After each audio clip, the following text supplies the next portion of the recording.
ስንፍናና ነገ ማለት ልማድን ለማጥፋት የሚረዳ 3 የሳይኮሎጂ ምስጢሮች በዚህ ቪዲዮ ጋር ለእናንተ አቀርበናል።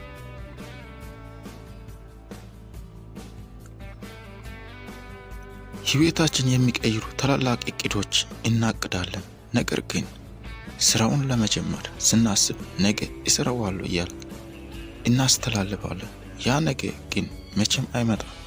ዛሬ ስንፍናን ነገ የማለታችን በሽታ በአጭር ጊዜ የምታጠፋው የ3 ሳይኮሎጂ ምስጢር ስራ ለመስራት ስታስብ አእምሮ ሰበብ መደርደር ከመጀመሩ በፊት በውስጤ ከ5 ተነስተ ወደ ታች ቁጥር 5 4 3 2 1 ልክ 1 ላይ ስትደርስ ያለምንም ማመንታት ስራውን ጀምር። ይህ ህግ አእምሮህን እንዳይሰንፍ ያዘዋልና።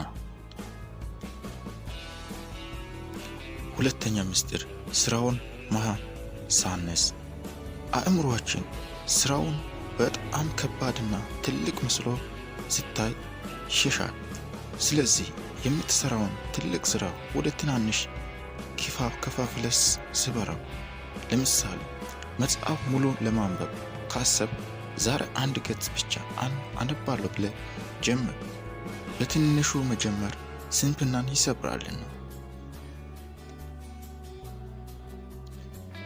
ሶስተኛ ምስጢር ለመስራት የምታስበው ስራ ከ2 ደቂቃ በታች የሚፈጅ ከሆነ፣ ለምሳሌ የክፍልህ ዕቃውን ማስተካከል፣ ለአንዳንድ ሰው መልእክት መላክ አሁኑኑ አድርግ።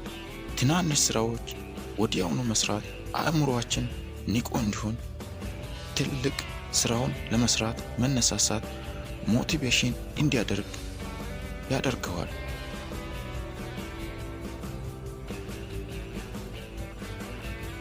ያስታውሱ፣ ስኬት አንድ ቀን ውጤት ሳይሆን የየቀን ትናንሽ ጥረቶች ድምፅ ነው። ይህ ቪዲዮ ጥቅምና መነሳሳት ከሰጠው ቻናሉን ሰብስክራይብ በማድረግ የዘውትር ተከታይ ይሁኑ። ሰላም ቆዩ።